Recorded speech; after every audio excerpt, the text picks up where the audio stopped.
अयोध्या में रामलला विराजमान हो चुके हैं। अयोध्या नगरी मर्यादा पुरुषोत्तम राम की जन्मभूमि है, ऐसा लाखों का मानना है। सुप्रीम कोर्ट के आदेश के अनुसार राम मंदिर का निर्माण हुआ और अब रामलला की प्राण प्रतिष्ठा हो चुकी है। प्रधानमंत्री नरेंद्र मोदी स्वयं इस प्राण प्रतिष्ठा के मुख्य यजमान बने। हालांकि उनके मुख्य यजमान बनने पर भी विवाद रहा। पूरे भारत में लोगों के बीच ये भाव देखा गया कि अयोध्या नगरी में रामलला की वापसी हो गई है। खास करके हिंदू समाज के लोग आस्था और धार्मिक भावना में डूबे नजर आए। बड़ी बड़ी हस्तियां पहुंची। दुनिया भर की मीडिया ने भी इस आयोजन को एक अंतर्राष्ट्रीय इवेंट माना। किसी ने लिखा कि मंदिर का निर्माण मोदी की हिंदू राष्ट्रवादी भारतीय जनता पार्टी का 35 साल पुराना वादा है। ये एक विवादास्पद राजनीतिक मुद्दा है जिसने बीजेपी को प्रमुखता और सत्ता में लाने में मदद की। एक अन्य अंतर्राष्ट्रीय मीडिया संस्था ने लिखा कि ये आयोजन मई में होने जा रहे आम चुनाव के लिए मोदी के चुनावी अभियान का शुभारंभ है। नमस्कार, आप देख रहे हैं जस्ट हिंदी टीवी। मेरा नाम है नेहा शुक्ला। स्ट्रेट टॉक में आप सभी दर्शकों का बहुत बहुत स्वागत करती हूँ। तो क्या अब बीजेपी क्या करेगी? रामलला तो विराजमान हो चुके हैं और उसके बाद प्रधानमंत्री नरेंद्र मोदी ने एक तरीके से राम राज्य की स्थापना की बात कही है और कुछ सवाल हैं जो कि स्ट्रेट टॉक में हम दर्शकों के सामने रखना चाहते हैं। ये सवाल क्या है आज के देख लीजिए। सवाल है कि रामलला की प्राण प्रतिष्ठा के बाद बीजेपी क्या और मजबूत हो जाएगी या फिर कितना फायदा बीजेपी को पहुंचेगा? क्या 2024 के आम चुनाव में राम मंदिर सबसे बड़ा चुनावी मुद्दा रहेगा?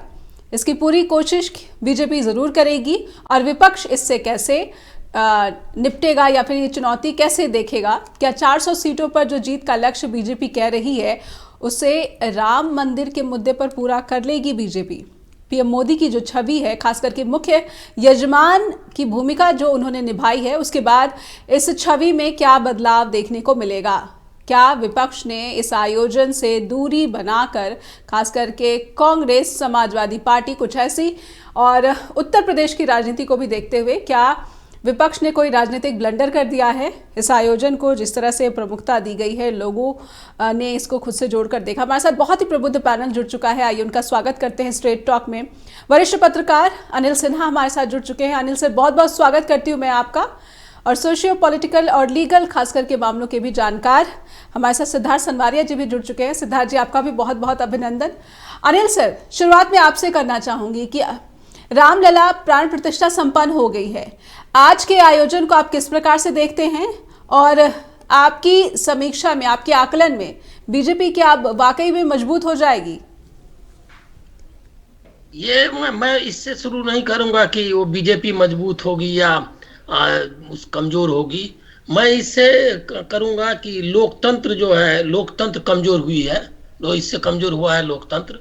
और इस दिशा में जो जिसको हिंदू राष्ट्र कहते हैं, मैं मतलब हिंदू राष्ट्र का एक सांप्रदायिक राष्ट्र बनाने की जो उनकी कोशिशें लगातार चलती रही हैं, इसके लिए 1925 में आरएसएस का गठन हुआ था। उसका एक बड़ा प्रोजेक्ट, एक पॉलिटिकल प्रोजेक्ट वो पूरा हुआ। पॉलिटिकल प्रोजेक्ट का एक मतलब एक पड़ाव उन्होंने पूरा कर लिया है।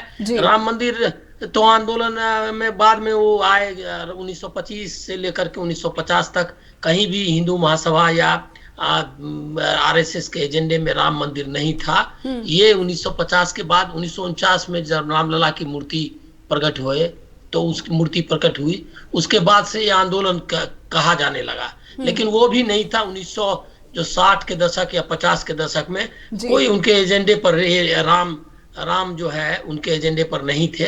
70s के लास्ट में और 80s में आकर के ये उन्होंने इसको पकड़ा। मतलब ये उनको ये ध्यान रखना चाहिए कि उसको उन्होंने जो सांप्रदायिक एजेंडा में अब जो है राम मंदिर का आंदोलन एक बड़ा मुद्दा बन चुका था इस 80s में और 90s में, जो वो एजेंडा को उन्होंने पूरा किया। इसके लिए ये समझिए कि एक बहुत, मैं जब देखता हूँ प्राण प्रतिष्ठा का जो आयोजन जिस तरह हुआ, उसको मैं मानता हूँ कि भारतीय लोकतंत्र की एक बहुत बड़ी पराजय हुई है। और इसके अलावा इसका बहुत जो संविधान है उस पर जो कलंक था राम बाबरी मस्जिद ध्वंस का, उसको सेलिब्रेट किया आरएसएस और बीजेपी के लोगों ने, और उस सेलिब्रेशन को रोकने में विपक्ष या कोई अदालतें सब नाकाम रही। और इसमें यहाँ तक कि जो शंकराचार्य भी है उसको रोकने में नाकाम रहे। अभी की जो प्रतिष्ठा का ये जो डेट प्राण प्रतिष्ठा का हुआ वो भी इम्पोर्टेंट है कि 2024 का इलेक्शंस जो है राम के पहले एक मास मोबिलाइजेशन करना चाहती थी बीजेपी और आरएसएस करना चाहता था, वो भी उसने मास मोबिलाइजेशन का जरिया किया।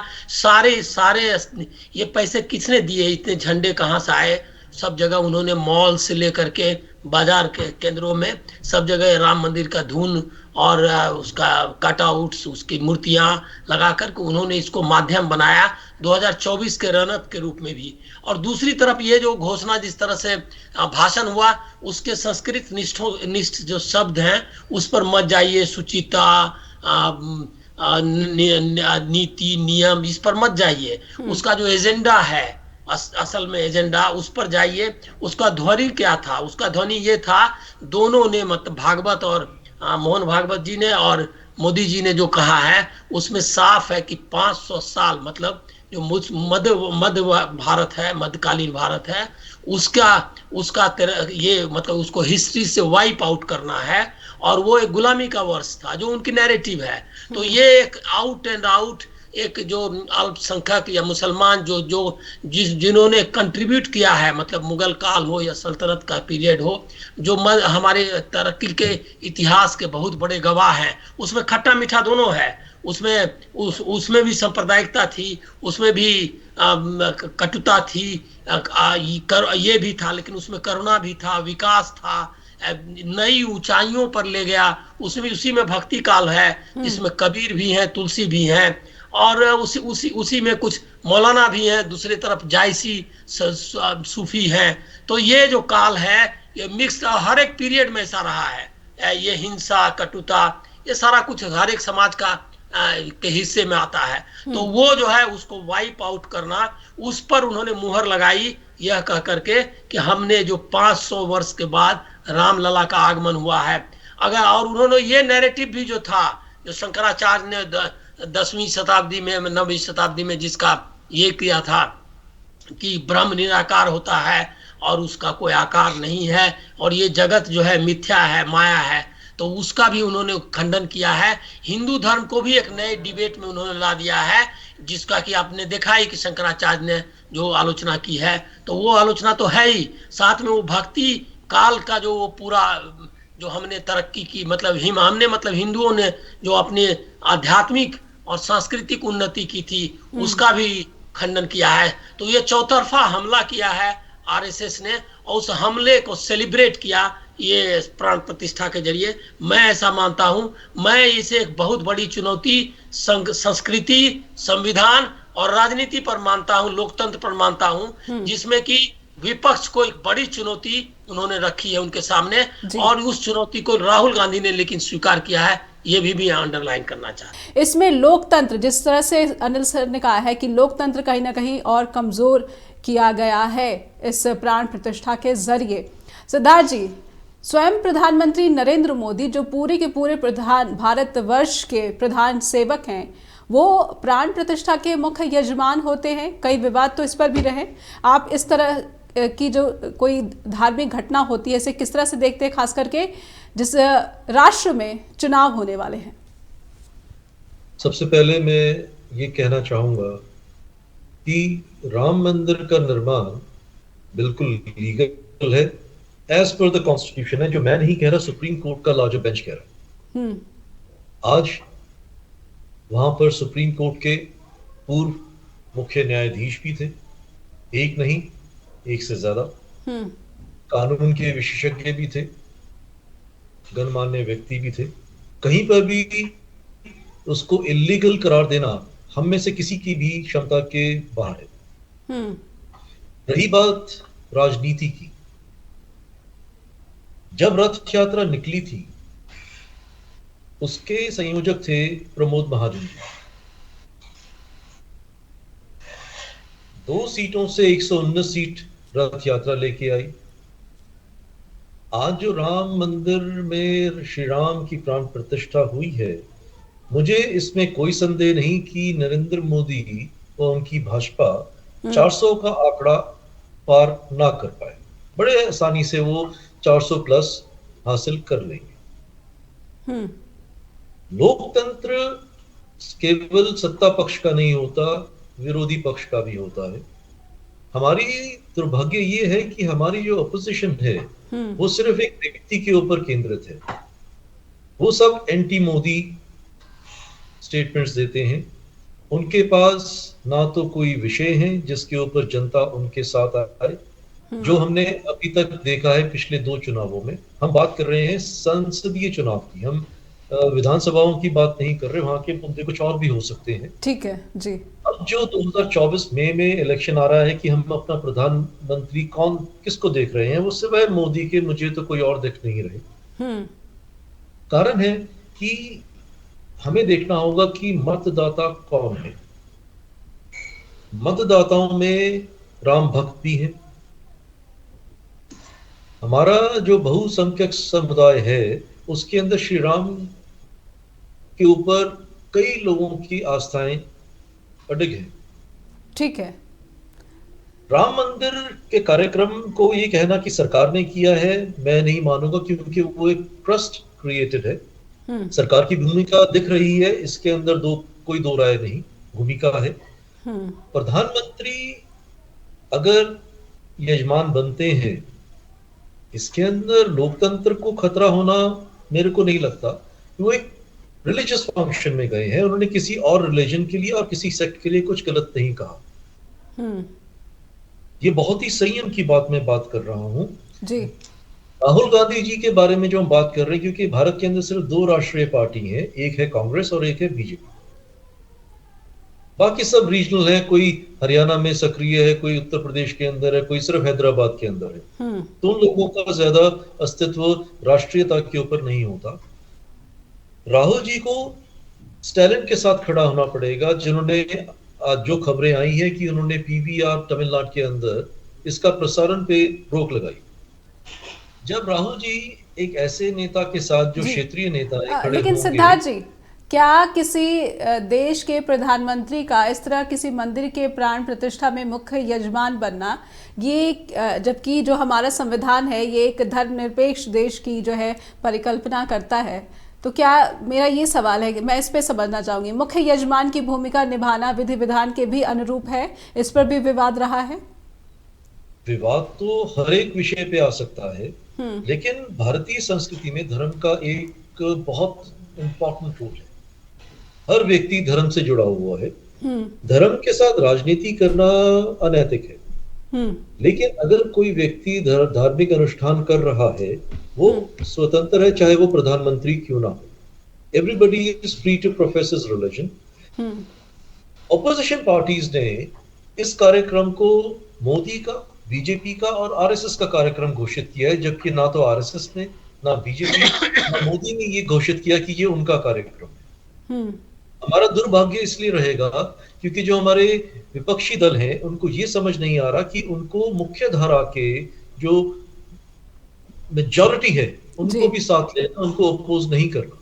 यहाँ पर सिर्फ जो वो ट्रैप में फंसे हैं, कांग्रेस और अपोजिशन पार्टी जो बीजेपी के ट्रैप में फंसी हैं, मुझे लग रहा है वो और भी फंसती हुई जाएंगी। ठीक है सिद्धार्थ जी, अनिल सर से समझ लेते हैं। अनिल सर, जब गर्भगृह से जो भी प्राण प्रतिष्ठा के रीति रिवाजों की जो तस्वीरें आ रही थी, उसमें मोहन भागवत पीएम मोदी के बगल में बैठे हुए थे, फिर गुजरात की राज्यपाल आनंदीबेन बैठी हुई थी, वो जो तस्वीरें आ रही हैं वो क्या दर्शा रही है? अनिल सर, यूपी के राज्यपाल हैं। जी जी, माफ कीजिएगा। हाँ, यूपी के जी। वो देखिए, वो मैं ये अगले चरण में ये कहने ही वाला था। उन्होंने हाईजैक कर लिया किस तरह से उस पूरे आंदोलन को और पूरे ये को।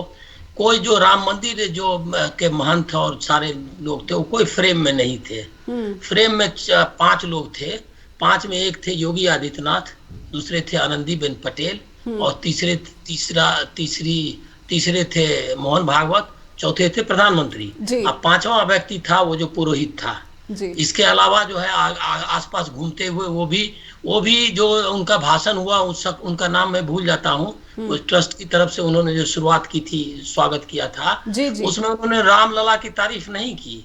उन्होंने बताया कि मोदी किस तरह से तपस्वी हैं और उनकी तपस्या से ये जो है रामलला आए हैं यहाँ। तो ये जो ये मतलब ये हिंदू धर्म को अगर के प्रति अनादर नहीं दिखता है तो मैं नहीं जानता। मैं भी एक मतलब मैं तो नास्तिक हूँ, मैं इसको छिपाता नहीं हूँ, लेकिन नास्तिक भी हिंदू धर्म में है उसका स्थान।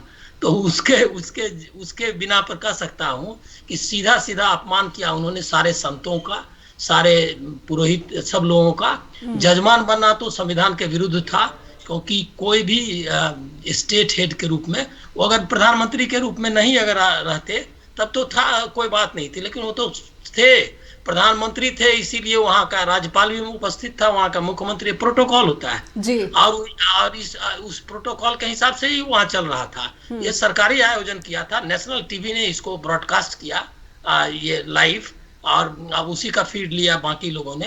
तो और बाकी सरकारी मीडिया, सरकारी सुरक्षा एजेंसियां, इस तरह से नहीं हुआ था। गए थे स्टेट हेड के रूप में ही थे राजेंद्र प्रसाद, लेकिन उन्होंने कहा था कि मैं व्यक्तिगत रूप से जा रहा हूँ, और सोमनाथ का जब की पूजा की थी उन्होंने, और जजमान के रूप में नहीं गए थे, पूजा करने के लिए गए थे और उसमें शामिल हुए थे उन्होंने। और कोई सरकारी आयोजन नहीं हुआ था उसमें, बल्कि जब राज प्रमुख ने, सौराष्ट्र के राज प्रमुख मतलब गवर्नर जो है आज का, तो उसने जब 5 लाख रुपए दिए थे, इस पर उनको कड़ा पत्र लिखा था नेहरू ने। और पटेल जो है, पटेल ने ये आश्वासन दिया था कि सरकार का कोई पैसा खर्च नहीं होगा। इसमें क्या कह सकते हैं, कोई कह सकता है कि सरकार का पैसा खर्च नहीं हुआ? सरकार ने पानी की तरह पैसा बहाया, छुट्टी कर दी, वो भी पैसा ही हुआ। आप इतने लोगों को छुट्टी देते हैं तो उसमें श्रम दिवस जाता है, उसमें कॉस्ट है, वो ऐसे बिना कॉस्ट का नहीं, सैलरी देते हैं आप उसको। तो ये पैसा, ये स्टेट एक्सचेकर का ऐसा दुरुपयोग जो है, ये वो तो किया ही। दोनों चीजें हुई, हिंदू धर्म की जो परंपरा है, जो उसकी प्रतिष्ठा है, उसको भी इन्होंने गिराया, और साथ में इन्होंने संविधान की भी धज्जियां उड़ा दी। और उसके बाद अब उसका 400 ले जाए, 500 ले जाए, मैं उसमें इंटरेस्टेड, मैं कभी भी इसमें इंटरेस्टेड नहीं हूं कि कौन है वो मतदाता, और वो भी उसको भी इन्फ्लुएंस करने की कोशिश करना, राम मंदिर के नाम पर वोट मांगना, सेना के नाम पर वोट मांगना, ये भी असंवैधानिक भी है और लोकतंत्र के खिलाफ है। तो इसका भी मैं कहना चाहता हूँ। दूसरा है कि राम जो मैं दिख रहा है आपको, सब जगह पोस्टर, झंडे, ये उनके संगठन ने, आरएसएस ने और बीजेपी ने वालों ने बांटा। अक्षत मेरे यहाँ भी देने आया था।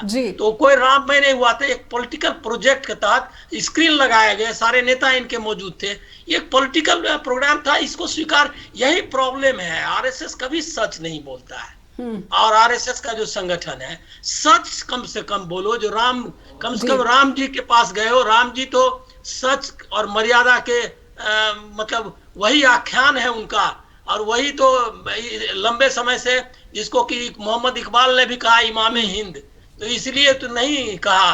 और मतलब लगातार वो करते रहे हैं कि युद्ध भूमि में भी ये का जो है, एक बार उन्होंने बाली के ये को में उसकी मतलब उसका पालन नहीं किया, तो उसके लिए उनको दोष दिया गया, उनको आख्यानों में और रामायण में उनको दोष दिया गया है कि उन्होंने जो है नियम का उल्लंघन किया। मर्यादा पुरुषोत्तम ऐसा कैसे कर सकते हैं? सीता को उन्होंने निर्वासित किया एक प्रजा के कहने से, तो इसको लेकर के भी लोगों ने किया।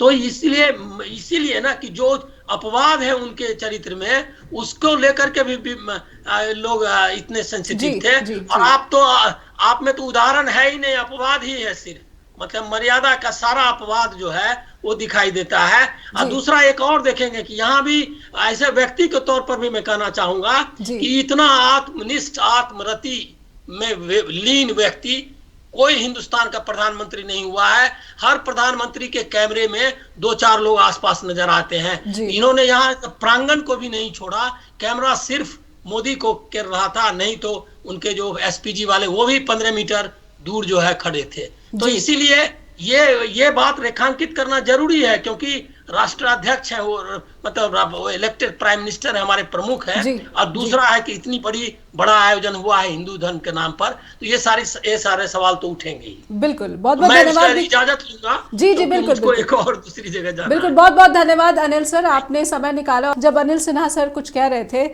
जब अपनी बातें रख रहे थे, तो आपने कुछ कहने के लिए इशारा किया था। मैं चाहती हूँ कि आप अपनी बात पूरी करें और फिर कोशिश करते हैं कि विकास शर्मा, जो कि मिनी अटल के नाम से मशहूर है, वो भी हमारे साथ जुड़ पाए, क्योंकि तकनीकी समस्या की वजह से वो जुड़ नहीं पा रहे। सिद्धार्थ जी।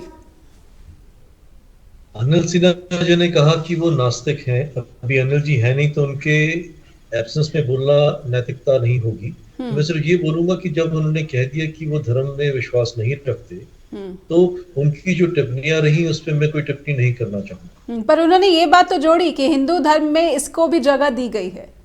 हाँ, उन्होंने कहा, लेकिन आस्था एक विषय है। आस्था कोई सामुदायिक विषय नहीं है, ये व्यक्तिगत विषय है। जी अगर मेरी किसी आस्था में, विश्वास में आस्था है, तो मेरा है और किसी का नहीं।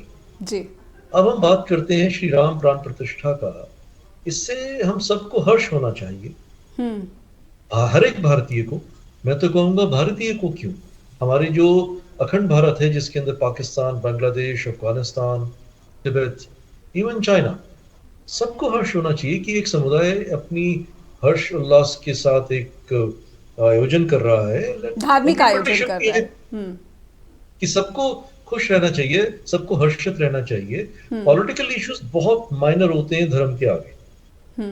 लेकिन दुखद प्रकरण ये है कि यहाँ पर एक आस्था को राजनीति में तोला जा रहा है हर तरफ से। इसके अंदर ये कहना कि कोई एक राजनीतिक दल इसमें है, वो मैं नहीं मानता। इसमें सारे राजनीतिक दल सिर्फ एक आस्था के ऊपर जा रहे हैं। आस्था का तो राजनीति में कोई रोल है ही नहीं। राम मंदिर की स्थापना बहुत संघर्ष के बाद हुई। मुलायम सिंह जी के दौर में कार सेवकों पे 90 के दशक में 30 अक्टूबर 1990 को गोलियां भी चलाई गई। 92 में 6 दिसंबर 92 के अंदर कल्याण सिंह जी की सरकार बर्खास्त भी की गई नरसिम्हा राव जी द्वारा। ये पॉलिटिकल इश्यूज हैं, लेकिन किसी व्यक्ति की आस्था, अगर आज उसका आयोजन हो रहा है और कोई पॉलिटिकल बेनिफिट उससे ले रहा है, लेकिन आस्था पे तो प्रहार ना करें। व्यक्ति अगर जो पॉलिटिशियन है उसके विरुद्ध में बात करें, राम मंदिर के विरुद्ध क्यों बात कर रहे हैं? जी, ये राम मंदिर के विरुद्ध की बात नहीं है। बात यह है कि वहां पर गर्भगृह में प्राण प्रतिष्ठा में स्वयं प्रधानमंत्री नरेंद्र मोदी बैठते हैं, उनके बगल में वीएचपी के जो है प्रमुख बैठते हैं। उसके बाद जो भी प्रोटोकॉल का उन्होंने कहा कि वो तमाम बड़े चेहरे वहां पर मौजूद थे, लेकिन साधु संत नहीं थे। तो ये किस तरह की प्राण प्रतिष्ठा? मैडम, ये एक आयोजन था एक ट्रस्ट का जिसने राम मंदिर बनाया। उस ट्रस्ट ने लोगों को इनवाइट किया, जिसको उन्होंने निमंत्रित किया वो लोग आए। मुझे निमंत्रित नहीं किया, मैं नहीं गया, जा नहीं पाया। अगर मेरा मन भी होता तो आज मैं अयोध्या जी में जा नहीं सकता था, क्योंकि वहां सिर्फ निमंत्रित लोगों को ही प्रवेश की आज्ञा थी। ये मंदिर तो सिर्फ अयोध्या का एक हिस्सा है। अयोध्या तो पूरा एक कस्बा है, टाउन है। लेकिन हम जो बात कर रहे हैं अपोजिशन की, अपोजिशन कर क्या रहा है मुझे अभी तक समझ में नहीं आ रहा। वो अपने आप को मुख्य धारा से अलग क्यों कर रहा है? अगर उन्होंने सत्ता पक्ष का विरोध भी करना है तो उनको मत लेके अपने सांसद लेके आने होंगे संसद में। लेकिन अगर वो ऐसे ही कर रहे हैं जैसे डीएमके है, स्टालिन है, उनकी अपनी विचारधारा है, वो विचारधारा श्री राम के विरुद्ध दिखती है, क्योंकि वो पीवीआर तक के अंदर एक प्रतिबंध लगाने की जो बात कर रहे हैं, जिसकी न्यूज मैंने पढ़ी थी न्यूज चैनल्स पे, उससे क्या बेनिफिट मिलेगा? पोलराइजेशन करने के लिए डीएमके लगा हुआ है। अगर एक पार्टी पोलराइजेशन पे लगी हुई है तो सारा देश पोलराइज हो जाएगा। पर जिस तरह से डीएमके पे ये आरोप लगते हैं, बीजेपी पे तो सबसे पहले आरोप लगते हैं। सबसे जो प्रमुख, मैं बीजेपी को डिफेंड थोड़ी कर रहा हूँ, मैंने बीजेपी को आज तक डिफेंड नहीं किया। मैं ये बात कर रहा हूँ कि राजनीति कभी भी धर्म के ऊपर नहीं होनी चाहिए। लेकिन अगर हम कहते हैं कि बीजेपी कर रही है, तो मैं कह रहा हूं कि मुझे तो सारे एक जैसे दिख रहे हैं। डीएमके को देखिए वो क्या कर रहा है, और डीएमके के साथ अगर राहुल जी खड़े होंगे तो कांग्रेस भी उसके साथ है, सम्मिलित है। राम मंदिर में निर्णय क्यों लेना कि हम नहीं जाएंगे? ठीक है, आपने जाना है नहीं जाना व्यक्तिगत इशू है, लेकिन पॉलिटिकल पार्टी एक व्यक्ति नहीं होता।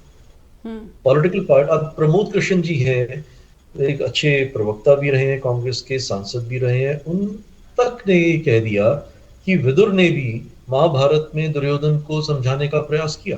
कली की बात है। तो अगर कांग्रेस को ये समझ नहीं आ रहा कि उनका खुद का कार्डर टूट रहा है उनकी पार्टी का, तो क्या अपोज करेंगे एज एन अपोजिशन पार्टी? वो क्या डेमोक्रेसी को सेव करेंगे? सिर्फ एक मुद्दा बना देना कि क्योंकि मोदी है और वो राम मंदिर गए हैं तो विरोध करो, राम मंदिर के अंदर प्राण प्रतिष्ठा का, प्राण प्रतिष्ठा हो रही है, स्वागत कीजिए। क्यों विरोध करना?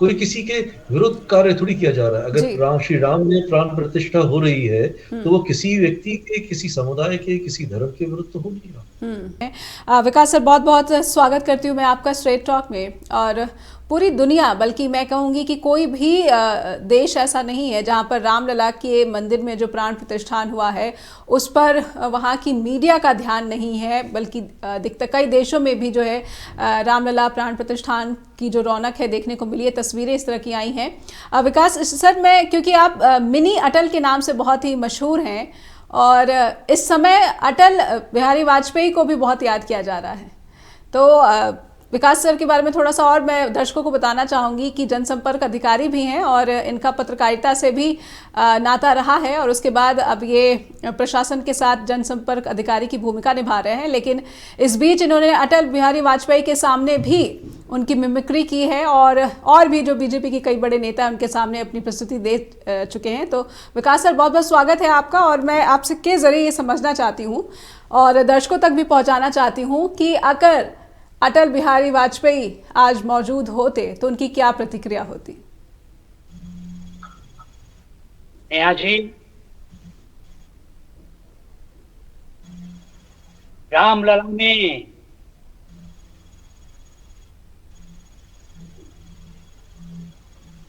मर्यादा पुरुषोत्तम श्री राम के आगमन का उत्साह ये करोड़ों हिंदुओं मात्र के लिए उत्साह का विषय नहीं है।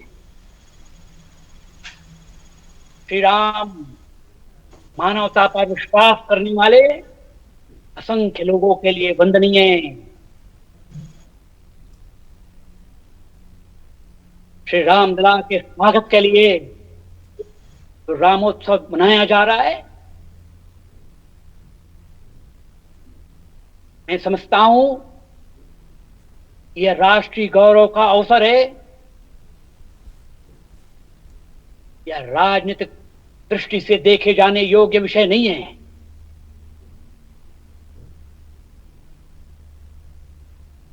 आज संपूर्ण विश्व में अनेक देश ऐसे हैं जो सांप्रदायिक रूप से अलग हो सकते हैं, सांस्कृतिक रूप से भिन्न हो सकते हैं, लेकिन भगवान श्री राम के प्रति उनके मन में अगाध श्रद्धा है। और जिस प्रकार से राम जन्मभूमि के लिए और श्री राम मंदिर की स्थापना के लिए पूरा देश आज एकजुट हो रहा है, मुझे लगता है कि नरेंद्र भाई मोदी इस अवसर पर निश्चित ही बधाई के पात्र हैं। इसलिए नहीं कि वो प्रधानमंत्री हैं, वो प्रधानमंत्री होने के साथ साथ सबको सांस्कृतिक रूप से एक करने में आज सफल हो रहे हैं। और राम राज्य की जो कल्पना रही है, राम राज्य की कल्पना में सबको मिलकर चलने की जो सीख मिलती है, वो इस अवसर पर एक पंक्ति से, मैं अटल जी की पंक्ति से मैं आप सबके साथ प्रस्तुत करता हूं। बाधाएं आती हैं आए, घिरे प्रलय की घोर घटाएं, पांव के नीचे अंगारे, सिर पर बरसे यदि ज्वालाएं, निज हाथों से हंसते हंसते आग लगाकर चलना होगा, कदम मिलाकर चलना होगा, कदम मिलाकर चलना होगा। जी नेहा जी। जी, बहुत ही शानदार आपने याद दिला दी उन पुराने पलों की जब अटल बिहारी वाजपेयी जैसे आदर्श राजनीतिज्ञ जो है भारत में मौजूद हुआ करते थे। विकास सर, बीजेपी, अटल बिहारी वाजपेयी जी की बीजेपी और मौजूदा समय में नरेंद्र मोदी की बीजेपी, काफ़ी फर्क बताया जाता है। सिद्धार्थ सरवारिया जी भी इस बात को बार बार कहते रहे हैं। अगर ये बीजेपी जिस स्वरूप में है, अटल जी मौजूद होते तो क्या कहते? कुछ इस तरह की भी प्रतिक्रिया, क्योंकि आपके प्रेरक भी रहे हैं वाजपेयी साहब। नेहा जी, चुनौतियां अलग अलग होती हैं, परिस्थितियां अलग अलग होती हैं। उन चुनौतियों से निपटने के लिए भिन्न भिन्न उपक्रम करने पड़ते हैं। जिस दौर में अटल जी ने नेतृत्व किया, वो सामूहिक नेतृत्व का दौर था, समन्वय का दौर था। उस समय के निर्णय समकालीन दौर के लिए बहुत उपयुक्त थे। लेकिन अब देश आगे बढ़ चुका है। जिस पृष्ठभूमि में प्रधानमंत्री नरेंद्र मोदी को अवसर मिला है, देश वहां से छलांग लगा रहा है। और निश्चित ही उस राजनीति का स्वरूप अलग होगा और हम समानता ढूंढने का प्रयास भी ना करें। अटल जी अपने दौर में बड़े सफल राजनेता रहे हैं और वर्तमान युग में मोदी जी उस लकीर को आगे बढ़ा रहे। शासन की कल्पना और ये शब्दावलियां नहीं है। आज हम लोक कल्याण के उस व्यापक संदर्भों में देश को विकसित करते जा रहे हैं। मुझे लगता है राजनीति के बारे में बहुत कुछ नहीं कहना चाहिए। बेनकाब चेहरे हैं, दाग बड़े गहरे हैं, लूटता तिलिस्म आज सच से भय खाता हूं, गीत नहीं गाता हूं। लेकिन नेहा जी, गीत नहीं गाने से बात नहीं बनेगी। देश को हमें आगे ले जाना है। मोदी जी राम राज की कल्पना के साथ आगे बढ़ रहे हैं। राम राज्य जिसके बारे में तुलसीदास जी ने कहा है कि जहां कोई भूखा ना रहे, मुझे लगता है उसके लिए आज एक नए दीपक प्रज्वलित किया गया है। और इसलिए मैं कहता हूं पूरा देश आज दीपक जलाए और एक पंक्ति कह करके, हरी दोपहरी में अंधियारा, सूरज परछाई से हारा, अंतर तम का ने निचोड़े, बुझी हुई बातें सुलगाएं, आओ फिर से दिया जलाएं, आओ फिर से दिया जलाएं। आहुति बाकी यज्ञ अधूरा, अपनों के विघ्नों ने घेरा, अंतिम जय का वज्र बनाने, नौ दधी हड्डियां गलाएं, आओ फिर से दिया जलाएं, आओ फिर से दिया जलाएं। नेहा जी, आज एक दीपक जल गया है, राम मंदिर की स्थापना हो गई है। आगे और भी हमें इस लॉ को प्रज्वलित करते रहना है। बिल्कुल, विकास की जो लॉ है भारत के लिए हमेशा सदैव प्रज्वलित रहे, यही कामना के साथ। सिद्धार्थ जी, मैं चाहती हूँ कि एक फाइनल लाइन, कोई कंक्लूजन आप जोड़ दें और उसके बाद बहुत बहुत धन्यवाद विकास शर्मा सर का भी करना चाहूँगी, जिन्होंने अटल बिहारी वाजपेयी जो जिस आदर्श को उन्होंने यहाँ पर भारतीय राजनीति में स्थापित किया था, उसकी भी बहुत कमी खलती है। सिद्धार्थ जी, आपका कंक्लूजन।